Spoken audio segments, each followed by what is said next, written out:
Every so often, a machine comes along that does more than just perform. It redefines what performance means. It bends the limits of technology, challenges the courage of its riders, and changes the way engineers think about speed itself. Long before electronics took over and computers began shaping every corner, there was a moment when craftsmanship and obsession met on the same piece of tarmac. This story is about that moment, a creation so focused it blurred the line between factory and racetrack. A motorcycle that forced an entire industry to rethink what production racing could be. Today, we dive into the legend that bridged hand-built racing prototypes and road-going superbikes. A machine that became both a symbol of precision and a benchmark of purity. It is time to revisit how one company turned ambition into engineering art and rewrote the rules of racing history. Stay tuned, and if you love deep dives into the machines that changed everything, make sure to like, subscribe, and comment on what icon we should explore next. In 1988, Honda unveiled the RC30, a motorcycle that would set a new reference point for production racing machines and reshape the entire superbike category. To understand how the Honda RC30 came to exist, we have to look at the mindset of its parent company in the mid-1980s. Honda was obsessed with technical mastery and competitive dominance. The RC30 was not designed for mass production or casual riders. It was conceived with a single goal: to win under the New World Superbike regulations that required manufacturers to race bikes derived from street-legal models. That meant building something that could be sold to the public, yet was close enough to a full-blown racer to compete at the highest level. Most manufacturers saw this as a limitation. Honda saw it as an opportunity. The company's engineers had been refining the V4 configuration in endurance and Grand Prix racing, and they decided this would be the heart of their new project. But instead of simply adapting a race motor for the road, Honda reversed the process. It built a road bike using the exacting standards of a racing prototype. The RC30 would be hand-assembled in the company's racing service center, a place normally reserved for competition machines, not showroom products. Every component, from the forged pistons to the sand-cast crankcases, was selected or machined to meet tolerances unheard of in street bikes of the time. Even the assembly line workers were chosen for their precision skills. Each engine was blueprint like it was going to Le Mans. The logic behind this approach was simple but radical. By starting with racing DNA, the road version would already be competitive once slightly modified. In this way, the RC30 was more a homologation special than a consumer product. To ride it was to experience a piece of Honda's factory racing program, filtered only slightly for the street. But that purity came at a price. The RC30 cost nearly double what most superbikes did, and its limited numbers meant it was never meant for everyone. Still, the people who understood what Honda was doing recognized it as a masterpiece of engineering intent. They could see the titanium connecting rods, the gear-driven camshafts, the quick-release axles designed for pit stops, and the magnesium covers that shaved grams wherever possible. Everything had a purpose. Nothing was ornamental. Even the fiberglass reinforced fairing had a specific aerodynamic goal, tested under racing conditions. The Honda RC30's performance was not measured in raw horsepower but in precision. It delivered power smoothly and predictably, allowing racers to push it to the absolute limit without being punished for a mistake. That predictability came from its near-perfect balance, a combination of a lightweight frame and a motor tuned for tractability rather than brute force. It could be faster on real circuits than bikes with more power simply because it could be controlled better. The RC30 was also one of the first production motorcycles to feature a single-sided swing arm, making wheel changes faster and reducing unsprung weight. This was not just a design flourish, it was a functional advantage straight from Honda's endurance racers. The attention to detail extended to the smallest touches, like the close ratio gearbox with a tall first gear that made it tricky in traffic but unbeatable off the line in competition. The RC30 demanded skill and commitment from its riders. It did not tolerate casual inputs. It was a motorcycle that rewarded discipline. And in that sense, it reflected the ethos of its maker. To own one was to be part of an elite club that valued engineering purity over comfort or convenience. As the RC30 began to hit racetracks around the world, its potential became obvious. It dominated the inaugural World Superbike Championship and went on to win races in endurance and road competition, including the Isle of Man TT. Racers praised its stability, its mechanical feedback, and the way it felt connected to the ground through every corner. The machine became a living example of how careful design could outperform raw power. Every race victory reinforced Honda's belief that technology and craftsmanship could coexist at the highest level. The RC30's early success was not a fluke. It was proof that the V4 architecture, combined with gear-driven cams, provided a smoother, more durable delivery than the inline fours of its competitors. It also proved that a manufacturer could still build something extraordinary if it ignored the conventional limits of production cost. As other teams tried to match it, they realized they were chasing a moving target. The RC30 had not just raised the bar, it had redefined it entirely. But behind the celebration, there was a deeper question. How far could such perfection be pushed before it became unsustainable? That question would begin to shape the next stage of the RC30's story, as engineers, racers, and enthusiasts discovered what it really took to maintain a machine that was never built for compromise. The Honda RC30 had set a new benchmark. The next challenge was living up to it, both on the track and on the road. And that is where the legend deepened. The Honda RC30 carried a reputation that only grew stronger as it entered the heat of competition. In the hands of professional riders, the bike displayed qualities that few machines of its era could match. It was agile without being twitchy, powerful yet controllable, and above all, consistent. In endurance racing, where mechanical reliability often decided victory, the RC30's precision engineering gave Honda a decisive edge.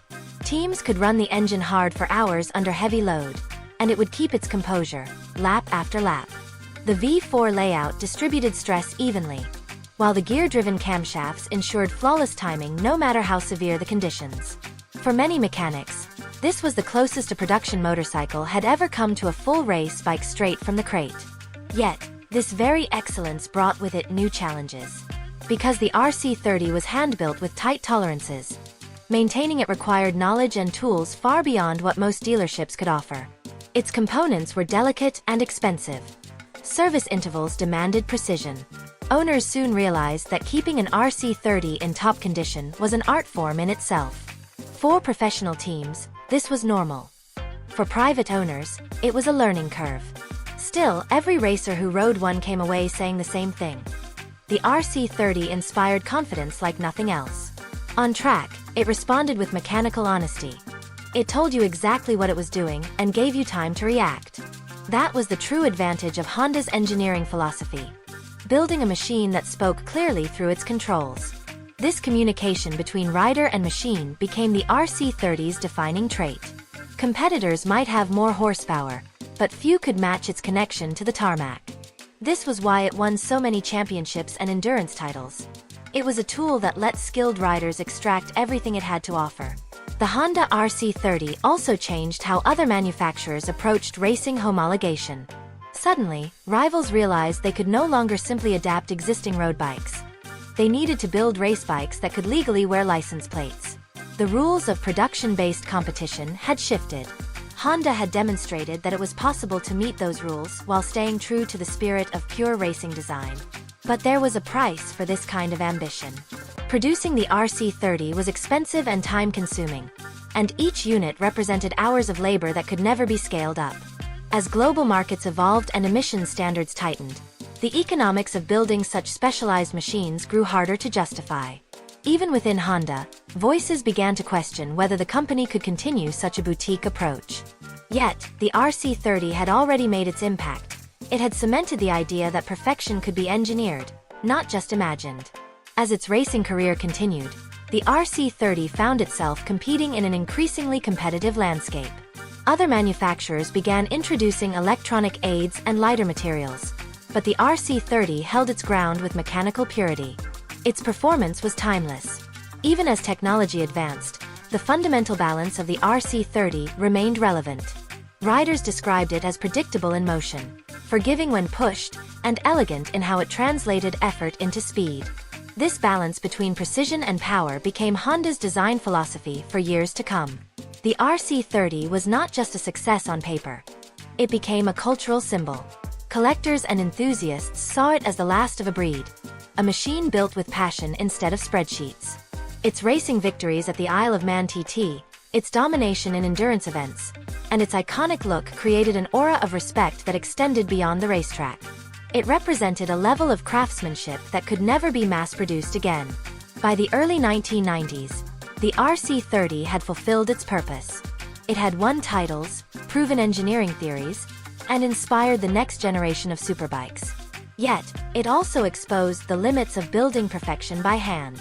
Every RC30 was unique in small ways, reflecting the touch of the technicians who assembled it. That human element became part of its legend. For Honda, the lessons learned from the RC30 would influence everything that came after, from the evolution of its V4 engines to the way it balanced technology and feel. The RC30 showed that performance was not only about numbers. It was about harmony between design, function, and emotion. It became a benchmark, one that engineers would measure themselves against for decades. As time went on, the Honda RC30 began to fade from showrooms, but it never faded from memory. Its influence could be seen in the next generations of racing motorcycles, in every machine that sought to blend precision and passion. Even as racing technology moved into the digital era, with electronic controls and data-driven tuning, the RC30 remained a reminder of what pure mechanical excellence looked like. It taught riders and engineers alike that there is something timeless about balance, something eternal about craftsmanship built on purpose rather than profit. And as the world began to shift toward efficiency and automation, the RC30 stood as a relic of an age when the human hand still guided the machine. But relics can still inspire, and the RC30's story was far from over. Its legend would continue to evolve, not through production numbers or sales figures, but through its lasting impact on design philosophy and the hearts of those who understood what it represented. The next chapter of this machine's legacy would not be written on the racetrack, but in the minds of enthusiasts, collectors, and dreamers who still see the RC30 as the standard of what a motorcycle can be. That enduring influence is what truly makes it legendary. The 2024 Honda CBR 600RR may be a motorcycle, but its significance stretches far beyond its mechanical form. It represents a conversation between past and future, between the tactile world of combustion and the digital precision of modern engineering. In its rebirth, it becomes both a tribute to the craft of riding and a case study in how legacy can evolve without losing its soul. As the market shifts toward electrification and hybrid design, the CBR 600RR demonstrates that the internal combustion platform still has lessons to teach about connection, control, and human focus. At the center of this impact is identity. Honda could have chosen to let the CBR 600RR rest as a relic, a fond memory from a golden age of racing. Instead, the decision to revive it underlines an important message. Progress does not mean abandoning refinement. The model returns not as nostalgia, but as a tool of education. It teaches riders to interpret motion through discipline. Every curve and contour of the CBR 600RR reinforces that understanding precision remains timeless. The very existence of the bike encourages manufacturers and riders alike to rethink what mastery feels like in the modern world. This is not just about sport riding. It is about the philosophy of feedback. The CBR 600RR transforms feedback into communication. Its geometry and electronics create a dialogue that helps the rider grow with every mile. Each sensor and data stream serves a simple goal: to bring the human and machine into alignment. The result is a motorcycle that feels alive, yet never unpredictable. It redefines trust, not as dependency on electronics, but as partnership with them. This trust becomes the emotional hook that keeps riders engaged long after the adrenaline fades. On racetracks, this harmony translates into lap time consistency. Riders can brake deeper, accelerate sooner, and adjust their lines mid-corner without losing stability. The machine's balance allows for corrections at high lean angles that would unsettle heavier, more powerful rivals. Its weight, around 425 pounds wet, becomes an advantage, an enabler of agility and feedback. It makes the CBR 600RR not just quick, but confidence-inspiring. For professionals, it serves as a precision instrument. For enthusiasts, it becomes a teacher of limits and technique. This is the genius of its return. It empowers both ends of the spectrum without compromise. Off the track, the bike's presence has symbolic weight. In showrooms filled with adventure models and touring machines, the CBR 600RR stands like a scalpel among multi-tools. It appeals to those who crave purity over practicality. Its sleek, aerodynamic design and compact ergonomics send a clear message. Performance, when done right, needs no justification. It also inspires curiosity.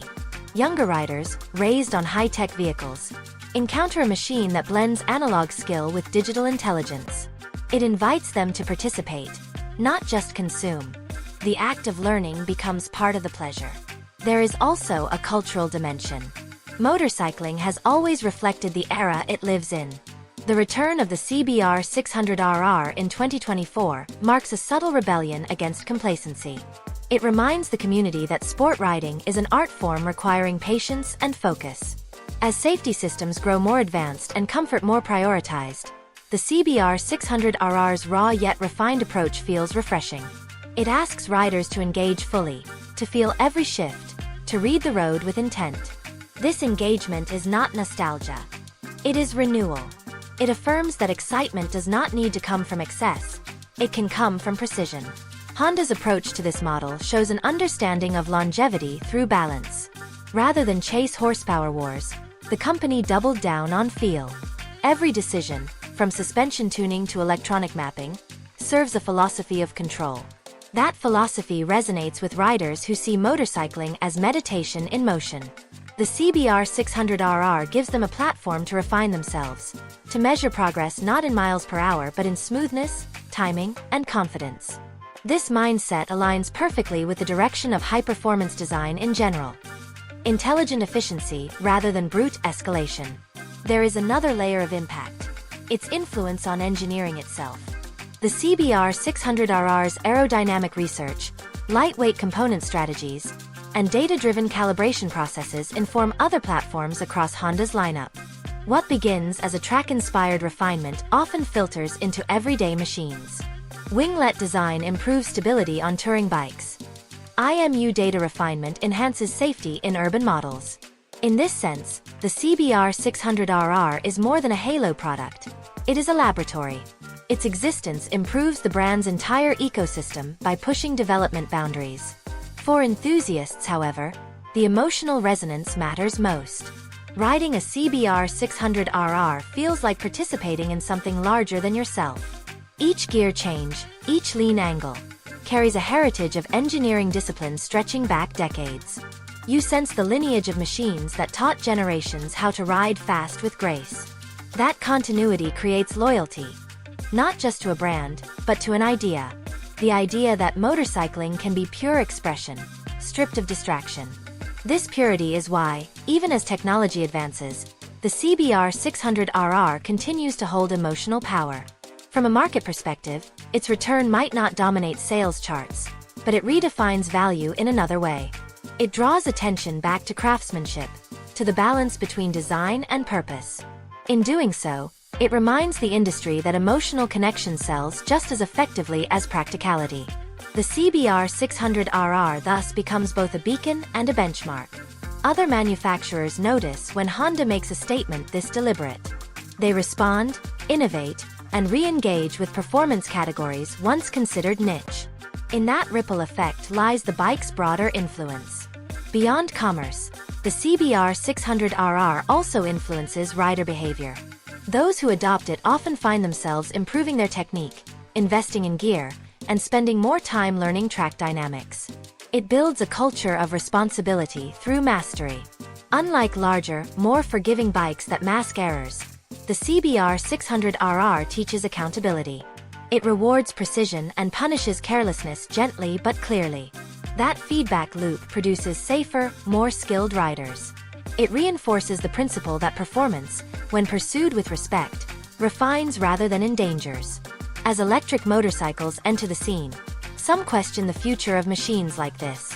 Yet even in a shifting energy landscape, the CBR 600RR's lessons remain relevant.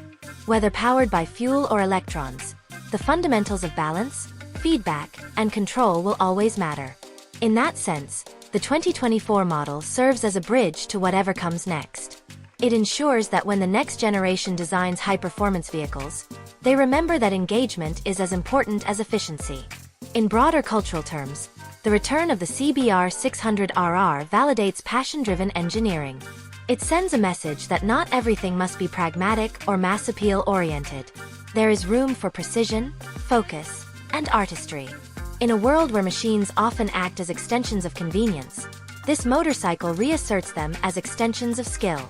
It shifts the narrative from mobility to mastery.